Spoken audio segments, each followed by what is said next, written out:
afternoon, everyone. I just want to begin and inform everyone that this session is being recorded and will be available on the NCCC's Yammer page.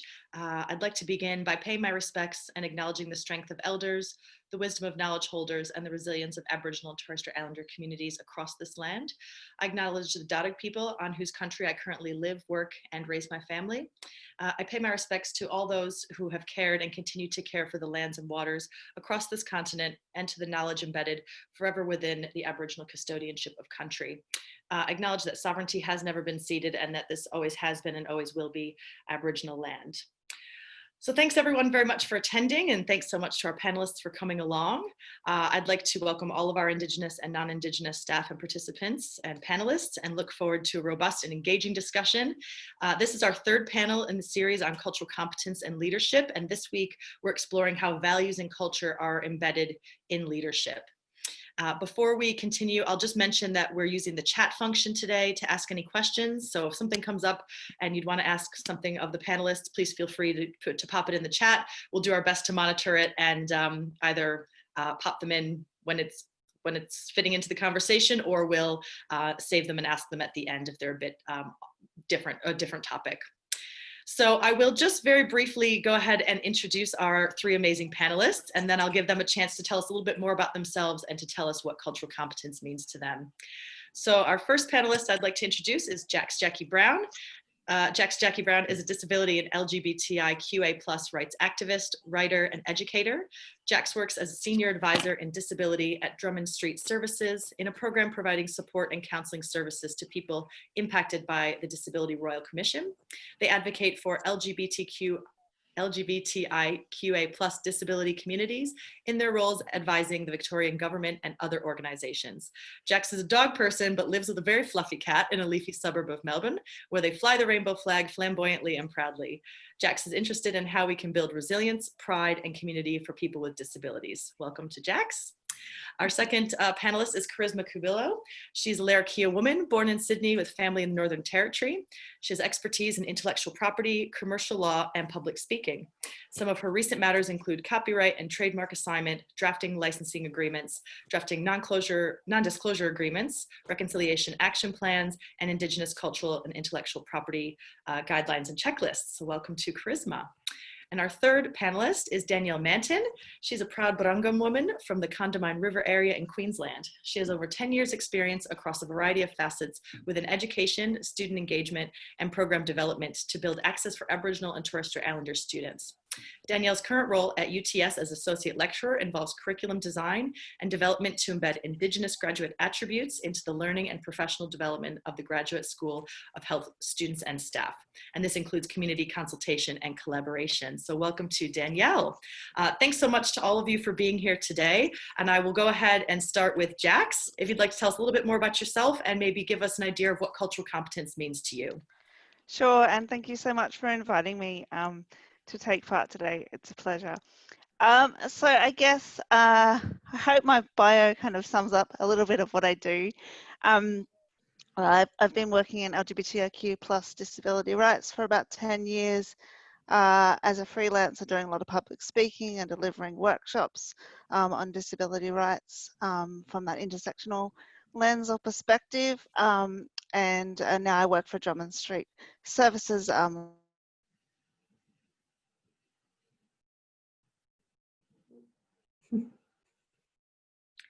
Oh, you're back there? We just talked about having this and it did happen straight away. So you all right there, Jax? Oh, can't hear you. There we go. I think my internet. Yeah. Oh, can you hear me now? Yes, yep. Perfect. Okay. Yes. What would COVID be? What would 2020 be without some fabulous technical difficulty right at the start? So apologies, but I think I'm very on theme. So I was just saying that, I've worked in this kind of space for about 10 years and I live in Melbourne, so I've been through quite a long and extensive lockdown, hopefully coming out the other side of it now. I work a couple of different jobs and I parent a toddler with my partner Anne. So I'm really interested in leadership, but also in how we can do the work-life balance or juggle work-life balance, and also disability and parenting stuff as well, which is often not talked about. So yeah, very excited to be part of this discussion.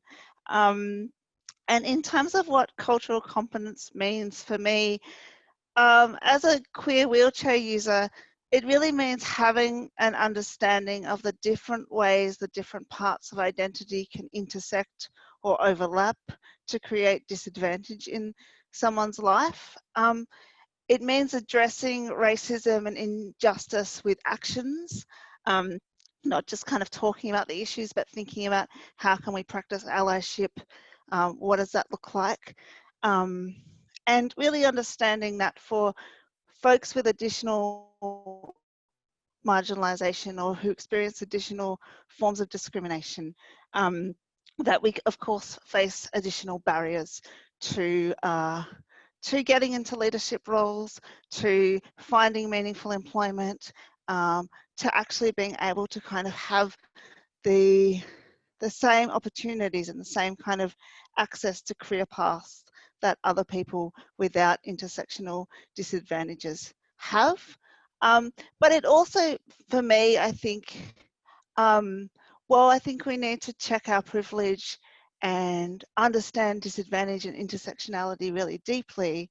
We also need to think about what are the kind of resilience factors that people from minority groups have. What things have we learnt because of our experiences? What connections to community and identity do we have?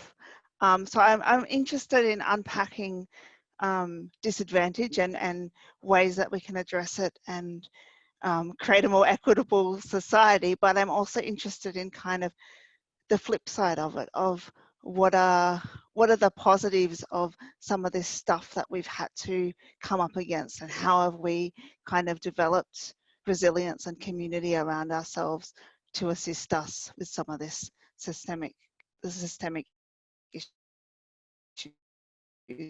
that we face. Yeah, so they're my initial thoughts. Crossing my fingers, hope.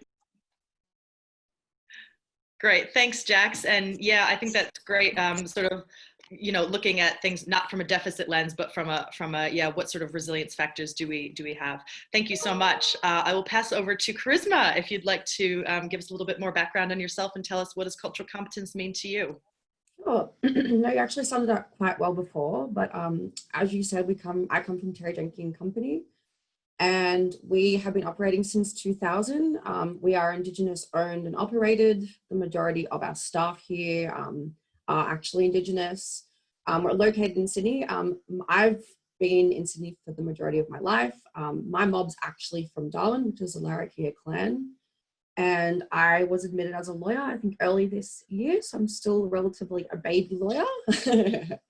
But I guess my initial introduction with this particular topic is when I studied Indigenous people in international law. There was a focus on UNDRIP, which is the United Nations Declaration on Indigenous People. And I guess it was just like the catalyst for my, for me having this interest in this particular side of law, which is IP, and ISIP, which is what we focus on here. And that stands for Indigenous Cultural and Intellectual Property. I'm not sure if any of you are familiar with this, but basically this principle is based on this principle of self-determination, and ISIP sort of includes many rights, but to give you an example, the right to sort of protect traditional knowledge and sacred culture material, and I guess to ensure traditional laws and customary obligations are respected. So for me, cultural competence, I guess it's this ability to understand and communicate effectively and interact with people across various cultures.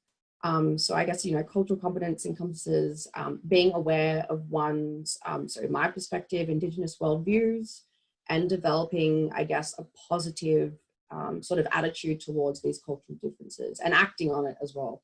So I guess this can be done through what we do is educating oneself about these differences. And like, for example, the differences between the Western law and how it protects Indigenous cultural practices and customs, or the ways in which it doesn't protect that. So I guess, yeah, for Australians, Indigenous cultural competency must start from first valuing and respecting the diversity of Indigenous people, as well as understanding these issues and the impact of that from the past and now.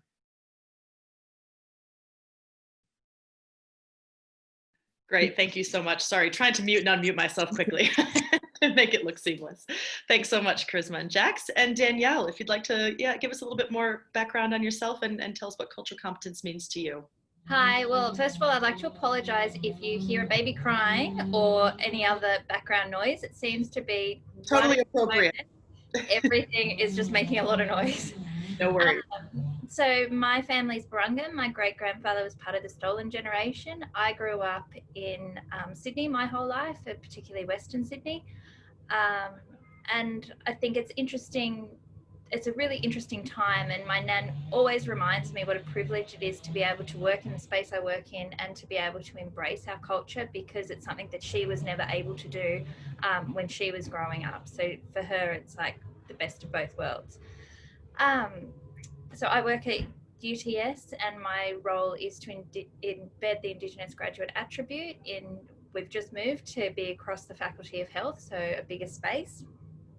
And my concept, I guess, of cultural competence is really a rest stop along a longer journey. It's something that you'll never achieve. It's not something that you aspire to achieve. It's more about your own self-reflection on your culture, your perspectives, and recognition and celebration of the diversity that's within our country, and specifically the diversity among Aboriginal and Torres Strait Islander people. And I think some people fall into the trap of the misconception that they know one Aboriginal community and therefore they're culturally competent.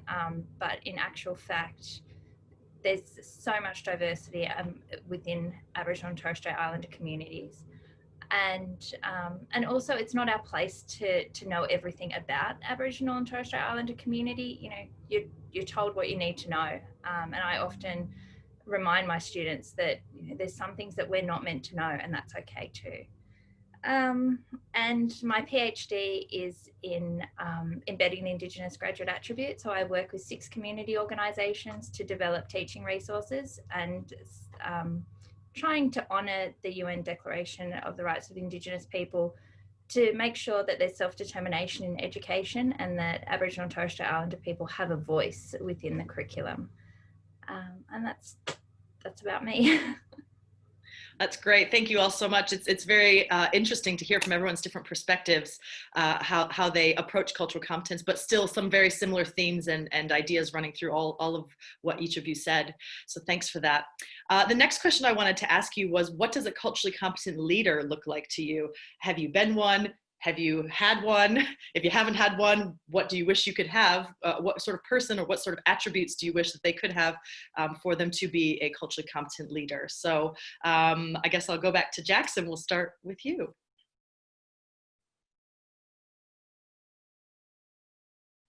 Your sound isn't working, Jax, sorry. Sure. I mean, I guess, hello, can you hear me now? Yep, yes, it's coming in now. Yep. Good, great. I guess for me, it's about having an understanding of power and privilege, and really being able to kind of have a deep understanding of what that looks like and how that plays out in your life and in the kind of roles that you might find yourself in. But also making sure the most marginalized and the quietest voices in a room or in a group of people are heard and respected. And I think when I've stepped up into kind of leadership roles, I've run some performance groups and some art groups for people with disabilities, and also, you know, my roles for work. Sometimes for me, it's really about sitting in a space of learning and sitting in a space of not knowing, and wanting to be as inclusive as possible and wanting to create a space where people feel like they can bring their whole selves and let me know if things aren't working, but also not not being afraid of sometimes getting it wrong. I think sometimes when we find ourselves in leadership positions and we see ourselves as a kind of someone who works in social justice and as a good human being and kind of working in that space for social change, it can be hard then to realize that there is things that you don't know, or there's going to be things that you get wrong, or that you can't achieve the kind of the kind of social dream that you might have in your projects. So I think for me,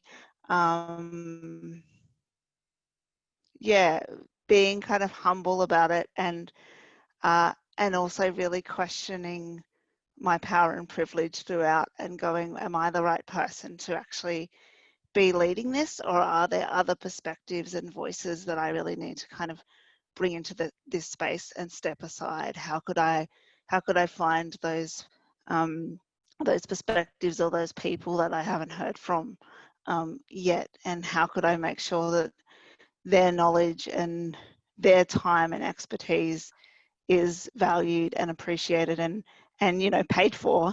How could I find the resources to allow that to kind of happen? So yeah, I think sometimes I get called a leader, and I guess I still feel uncomfortable with that label. And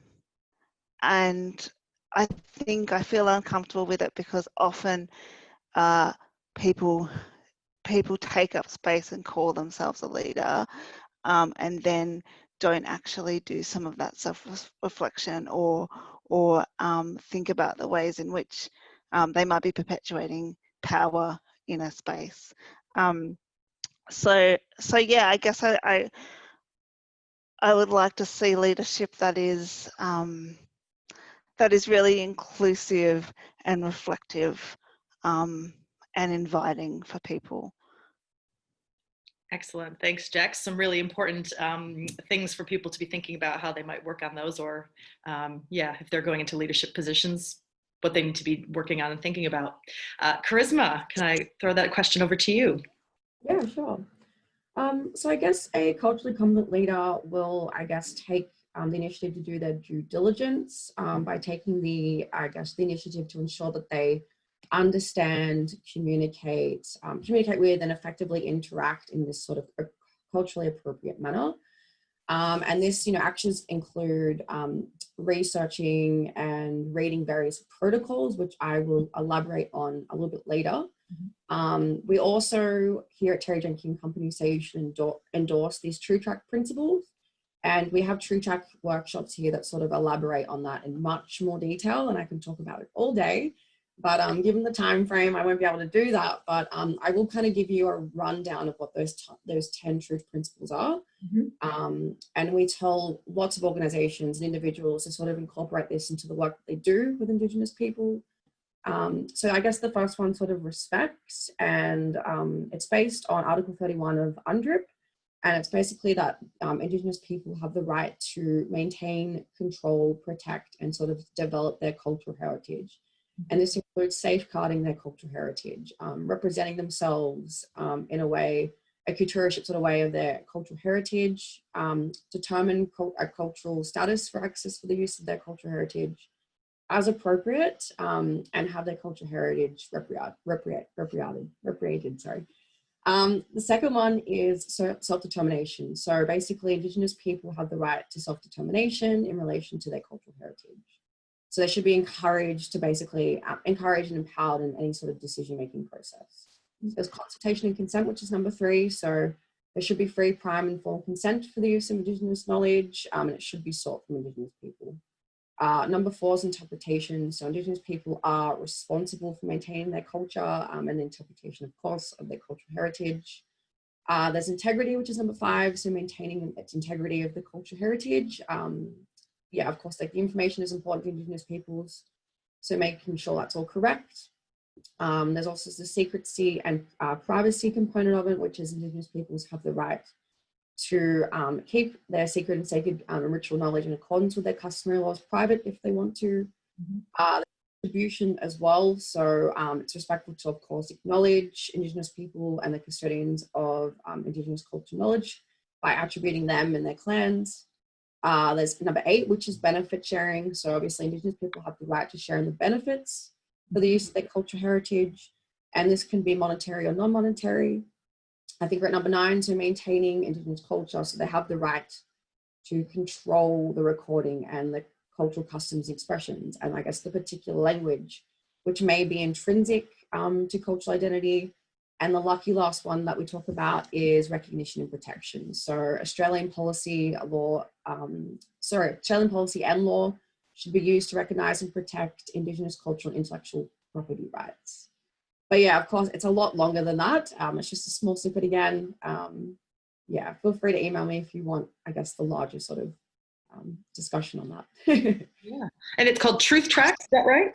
True Tracks. True Tracks, okay. Great. Thanks, Charisma. And Danielle. Well, I've got quite simple notes, but they kind of weave into both Charisma and Jax's comments.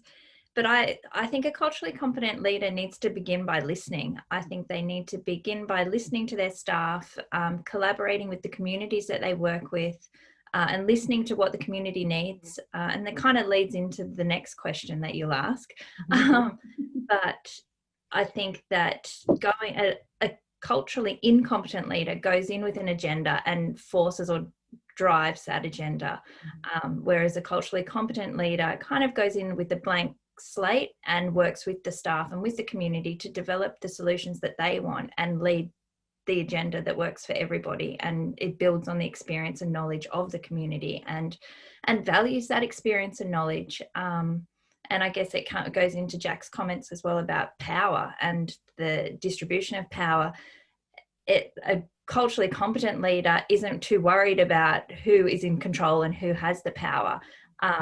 It's more about solution focused and getting done what you need to be getting done, achieving what you need to achieve.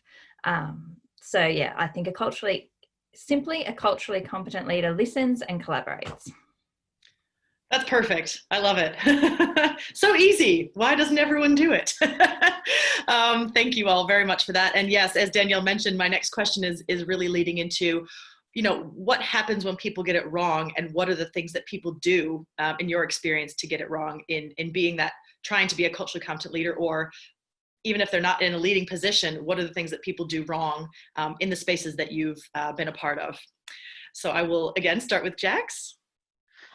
Do we want to start with Danielle just because? Sure. Yeah, because you had things to say that we're going to lead on nicely, so it might be a good flow. Perfect. Thanks, Jax. So yeah, basically, I think a culturally incompetent leader doesn't listen, has an agenda, and forces that agenda. And I think it happens a lot in Aboriginal and Torres Strait Islander communities, and I've seen it a lot, where people have this mentality of, I'm helping. If you do it my way, it will help you. Why can't you do it my way? But we have our own solutions. We have our own leaders. We just need some support sometimes to achieve the things that we need to achieve. But the people that go in with an agenda and a certain way of doing things and can't open that lens and can't understand a different perspective really kind of says more about them. And it goes back to my initial comment about self-reflection being part of the cultural competence journey, because it starts with the person and how they then interact with everybody else. Yeah, that's pretty much me. No, that's great. Yeah, and I think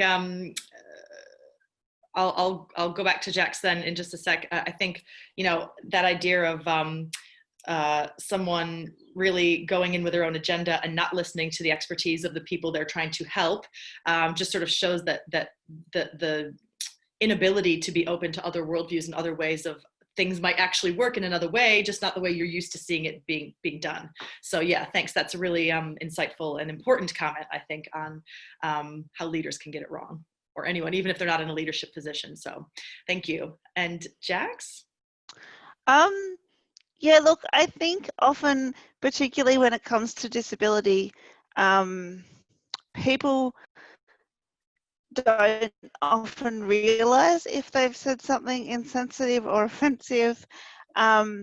And that's because, you know, the stereotypes or ideas that we might hold about disability, often unconsciously, that we might have absorbed in the media or through society, that disability is a terrible tragedy, or that someone with disability is just inspirational for not really doing anything inspirational at all, for just kind of existing. A lot of these kind of stereotypes or ideas are so pervasive that often people don't realize that that when they've responded to me or you know, began a conversation by asking, so what's wrong with you, what happened, which often happens, that those assumptions around what my story might be as a wheelchair user, or that, you know, I might have a tragic story, or I might be, you know, feeling sorry or sad for myself, or I might live a terrible kind of sad life.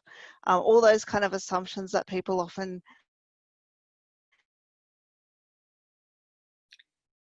I think the sound is cut out, Jax, sorry. hold and pause for a second, hope for the best. Can you hear me now? Yes, all good. Okay, cool. Yeah, a lot of those things that people often hold unconsciously, but that really influence the way people think about disability and relate to someone when they see someone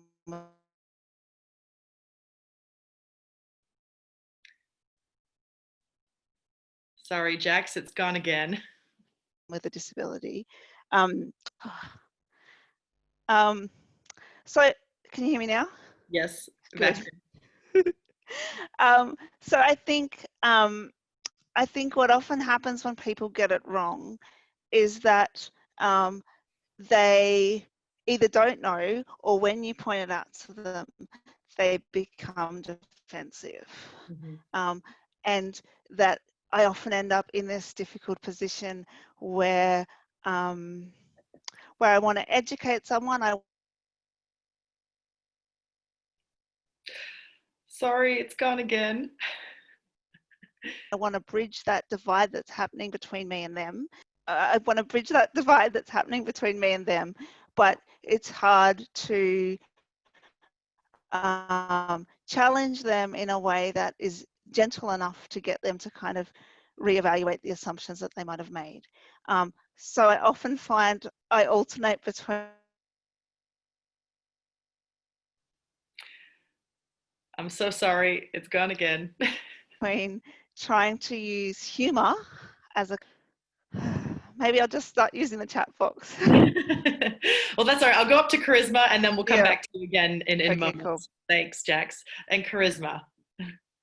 Okay, I guess my experience getting things wrong, like you'd hope it's not intentional, but I feel like a lot of it just comes back to this lack of understanding and education around traditional practices and the sort of protocols and things you should do in order to not get it wrong.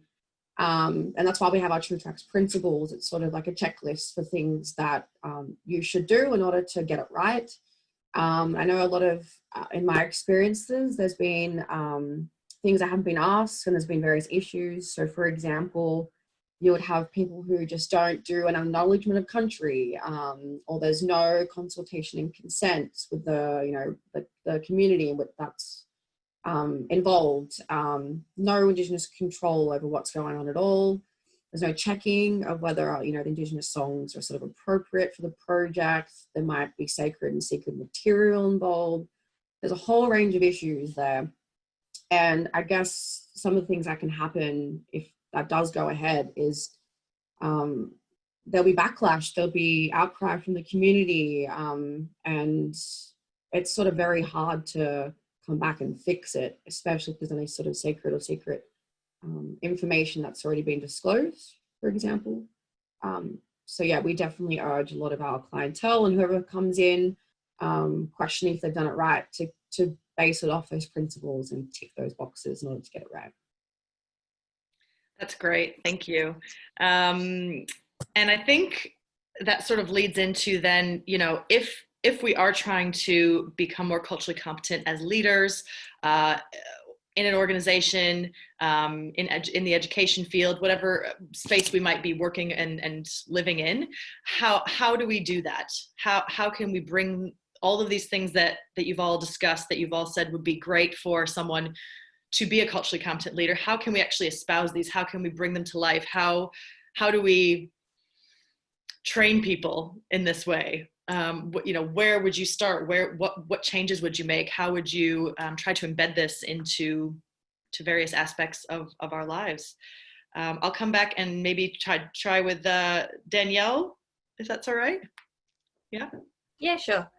I think education's a key step. Educate yourself, and there's so many programs. Even as Charisma said, there's the True Tracks program. It's a simple Google search really these days to find a program that suits what you're looking, or what field you work in. There's often different programs that suit different areas. So I think education is a start, and reading things, interacting in social media, making sure that you follow Indigenous owned and run social media sites to just get an authentic voice. And experience, I think getting to know community, getting to know people in community, putting that effort in to authentically know people and participate in events and support events. Engagement and action. So kind of building on what Charisma said about making sure that you follow the proper protocols and respect people and respect their knowledges, but engaging in the appropriate ways, but also action, because you can invite people to the table and you can have them have an Indigenous committee that you've consulted. And I've been on so many committees that we've given what I think is really great recommendations. And then it's like that document or that file, it just gets pushed to the back. They can tick the box that they've consulted with the community, and then they just continue on with their own agenda. So I think that the action is really important, and to be really authentic. If you say you're going to do something and you're consulting people, then take it on board. And often projects will be better off for it, because what works for Aboriginal and Torres Strait Islander people generally works for everyone, because it's based on those principles. Everything we do is based on principles of respect, integrity, reciprocity. So if you incorporate those things, looking after the environment, caring for country, if you incorporate all of those things into your project, how can you go wrong? And it'll benefit everybody. So I think people kind of miss that, and they so fixated on their own agenda and what they want to do and cost and bottom lines, that they don't realize they'd be better off to actually open their lens and have a different perspective on things. Thanks, Danielle. I appreciate that. And I guess I'll just quickly put a question in there. How do you have suggestions for people who are, like you said, sort of against doing it that way? How would you approach them? How do you encourage them? What are the ways that you might go about trying to bring them in? I think, like Jax said, softly. If you are too abrasive and put people in the place that they deserve to be honest, they often get their back up really quickly. So you've got to tread really softly and try and get them to see the benefit to them, and turn their view that way. And eventually people do, well, in my experience, people do start to appreciate what Aboriginal and Torres Strait Islander culture has to offer, because our ways, especially environmentally, they're often cheaper, because you don't have to, our environmental strategies are made for this country, so you don't need big infrastructures and things like that, or fertilizers or whatever else. Mm-hmm. So trying to work out the benefit, and point out that, if you do it right for our people, you'll be doing it right for everybody. What's in it for me? That's a good, what's in it for them, I guess. Yeah. It's a sad reality. I did learn that once in a business course I took. So it's actually, that's what's being taught. so that's it. That's great. Thanks, Danielle. Jax, can I ask you to give us some insight into that question? Sure, and I've hotspotted to my phone now in the hopes for a better connection. If I drop out again, I might just stop my video and just be audio, because Sure, no problem, thanks. no worries. Yeah, look, I mean, I think for people with disabilities particularly, so we know that people with disabilities make up anywhere between 18 to 20% of the population, depending on how you measure disability and decide who has a disability and who doesn't. But we have really, really low levels of employment. So in the Victorian public sector, for example, it's currently sitting at only 2 to 3% of employers identify as having a disability. So really low levels of employment, high levels of poverty because of that. And I mean, I think one of the ways that we're going to start to see a more accessible and equitable world for people is if we actually employ people in positions of power and authority within organizations. And we give them career paths so that people can start off at a kind of entry level position, but that they have a career path in that organization, and that organization has a commitment to having a percentage of that workforce that come from different minority groups or represent different levels of diversity or whatever, depending on how you want to phrase it, to actually make sure that people within organizations are supported to bring their whole self to that organization, and also that organization has a commitment to continuing to employ people from marginalized communities. And I mean, I think one of the ways that we can start to think about doing that is by having quotas in organizations and attaching funding to those quotas and going, okay, you have to make sure that, 10% of your organization, how radical would that be if 10% of an organization had employees with disabilities, had disability action plans that actually meant something, that were co-designed by people within that community, and that those actions were actually, to go to Danielle's point, that people were held accountable to that. So I think, yeah, being able to kind of see yourself and see a life for yourself that you don't see represented in media or popular culture because you're marginalized or viewed in very kind of negative or stereotypical ways, is a really, really important way to start to see a shift in society and start to see a shift in terms of where the power lies. Yeah. Great, thanks, Jax. Yeah, that with us, not for us sort of approach is really, really important, I think. And yeah, that co-designing and doing things together. I was just going to ask, have you worked at organizations that have employed this sort of tactic, having a career pathway, having quotas, and have seen it work? Have you had that experience? Look, not often, and I'm not just saying this because I work for John Street, but John Street doesn't have a quota system yet, and we're working on our disability action plan currently. But we do have a really strong commitment to continuing to increase our employment of people with disabilities, and to make sure that our co-design processes across the programs that we deliver to marginalised communities are for those marginalised communities, and also pay those marginalised communities for their expertise. So and I think it's when you have people with lived experience, whatever that lived experience is, in that organisation, in roles of authority, that you start to see some of that commitment to continuing to do some of that work embedded in that organisation. So yeah, I think we're slowly seeing disability be thought of as not a personal or individual medical problem, but as an issue of human rights, and as part of the diversity of what makes us human, and part of what should be considered when we're thinking about the different aspects of humanity and the different ways that we need to change things to make things more accessible and inclusive.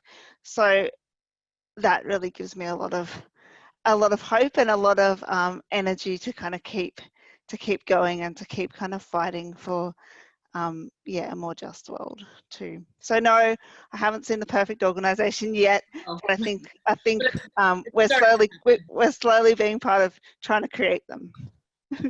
Yeah, that's great. Thanks, Jax. And Charisma, let me come to you. Yeah, perfect. They're very well spoken, Danielle and Jax. And I know I just want to touch on what Jax said. So again, coming back down to employing more Indigenous people, I guess to get that first-hand assistance and meeting those quotas and getting that expertise for training and, you know, thinking about how to embed Indigenous values into your workplace. I know here at Terri, Janke & Company, we say there's a trifecta of things that you need to sort of incorporate. And one is, well, with us in IP laws, so intellectual property laws, using that and using contracts and using protocols. And I guess one way that we, with our clients, ensure that they're doing the right thing by, in terms of cultural competency, is ensuring that in their contracts with their employees, who are the Indigenous people, they are meeting what they need to meet as an employer and will have specific clauses in place to ensure that they are. Otherwise, the contract can be obsolete. But in terms of protocols, there are a few that we at Terri, Janke & Company refer to, which might be of interest to those. And I'm just going to talk about them. I'm not going to ramble on too much. But there is the First Peoples Roadmap enhancing Indigenous engagement in museums and galleries. So I guess we had worked with Museums and Galleries Australia to sort of produce this document. It focuses on improving Indigenous engagement and employment. And it's sort of built on 5 key elements of change. And the first one's sort of re-imaging representation. The second's embedding Indigenous values into museum and gallery business. Increasing Indigenous opportunity, which has also been discussed. A two-way caretaking of cultural material, and I guess connecting with Indigenous communities. And this isn't just relevant for just museums and galleries, it also applies to, you know, different audiences, Indigenous communities, individuals working within museums and galleries and the educational sector. There's another one that we always use and touch on and always tell everyone to look at. It's the pathway and protocols. It's the Filmmaker's Guide to Working with Indigenous Culture and Concepts. It's written by Screen Australia, and it's this comprehensive guide for all filmmakers that are working with Indigenous content and communities. And I guess it's this essential sort of document to read for all filmmakers that are shooting in Australia. We helped sort of write this as well, and it has a bunch of useful case studies that sort of put these protocols into perspective. Another sort of protocol that I would recommend reading is, or another document to read, is the Australian Council for the Arts sort of protocols. It's for First Nations cultural and intellectual property in the arts. There's a new revised version. It was first published in 2002, but it's now been revised in 2007. And I guess it again endorses the rights of Indigenous people to their cultural heritage, and it encourages self-determination, helps build this strong, diverse Indigenous arts sector. Yeah, so it's encouraged, and we encourage you to all check out these different protocols, use IP laws and contracts. Great, thank you.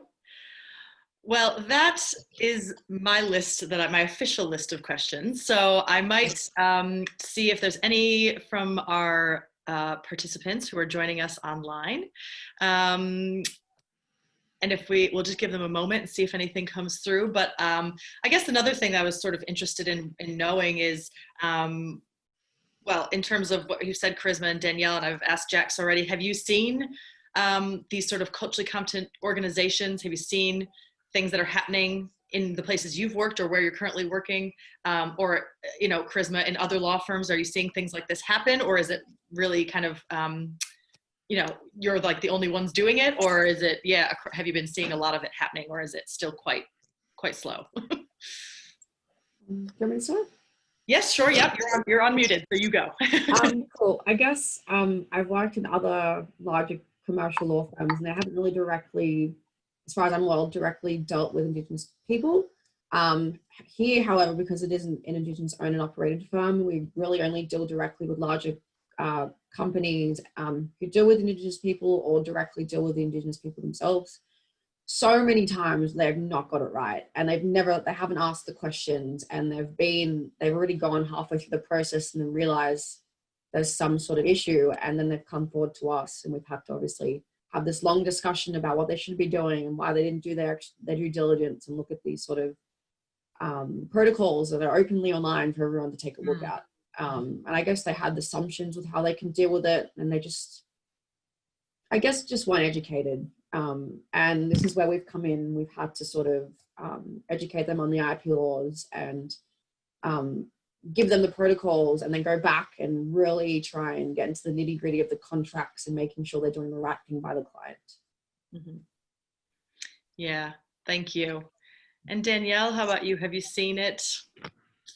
I haven't seen it at an organizational level. I've seen individuals that I think are really culturally competent leaders, and I think they become mentors that you aspire to be like. And yeah, and I'd also like to say to Charisma, I do have that Screen Australia protocols document, and it is a really good reference. So if in doubt, it's very thorough. So wonderful work on that. That's great. Well, is there anything that I haven't asked that you would like to share with our group today? Are there any other thoughts and ideas that you'd like to impart? A question did come through on the Q&A that was for Charisma about copyright issues of the Indigenous flag. I don't know if you could comment. Oh, yeah. What would be a good outcome of a copyright issue on the Indigenous flag?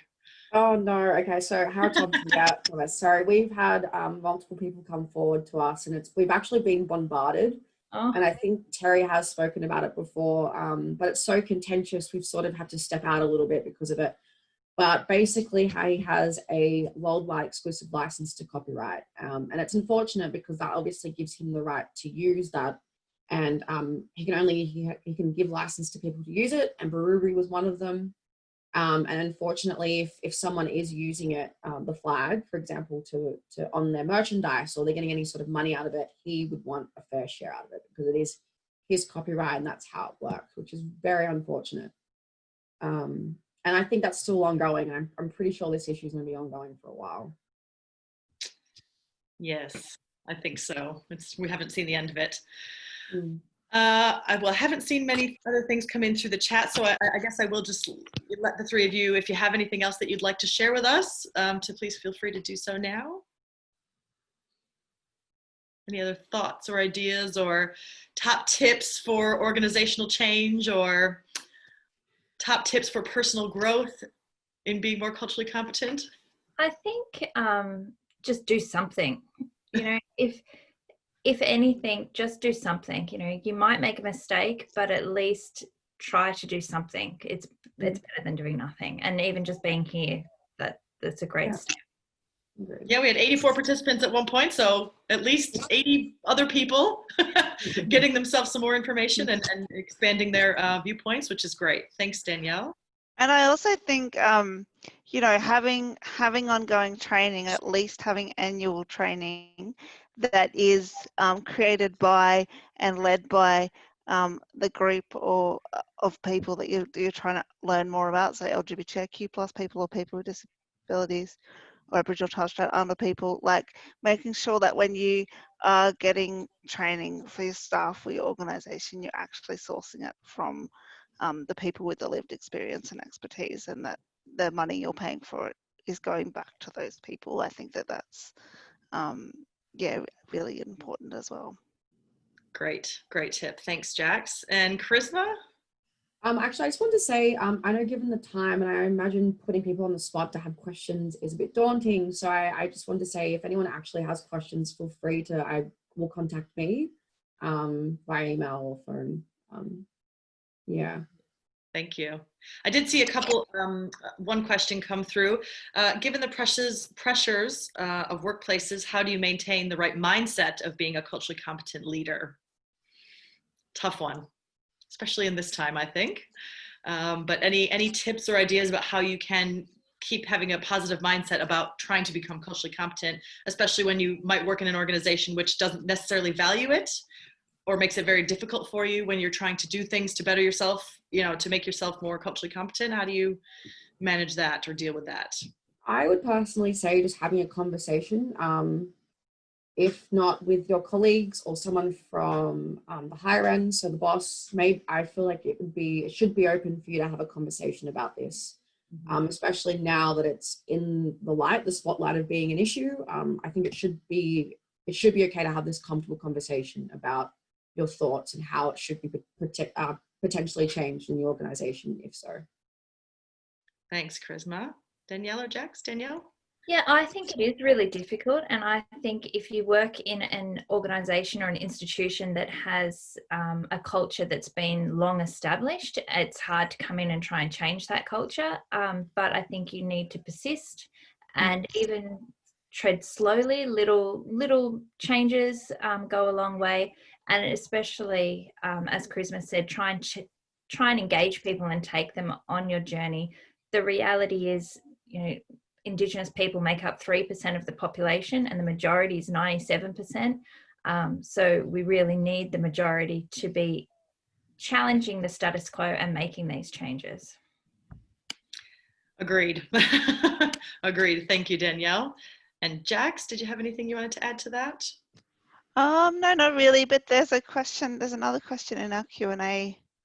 Yeah, it's from Sandra. In what points do you see significant differences in the 10 points outlined in True Tracks when compared to culturally competent behavior appropriate to other cultures?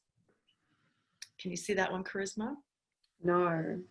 Oh, just in the Q&A section. There's Q&A and there's chat. Oh, sorry, there we go. That's okay. Oh, yeah. What points? I'm assuming that one's for you. Yeah. So what points do you see significant difference in 10 points outlined for Jax compared to? The differences between I don't know, I guess I haven't really directly dealt with other cultures and them dealing with these particular issues. I just know I've dealt with this because it's my culture and I've chosen to be in this particular area of law. So I've dealt with that directly, and I feel like there's always been this overarching conversation about dealing with Indigenous people and how to be respectful and ways in which you can actually do that, which has been good. And there's been more discussion day in, day out. So hopefully we can get it right eventually. We have to keep working and keep hoping and keep striving for that, don't we? Yeah. Any other last minute points anyone would like to make?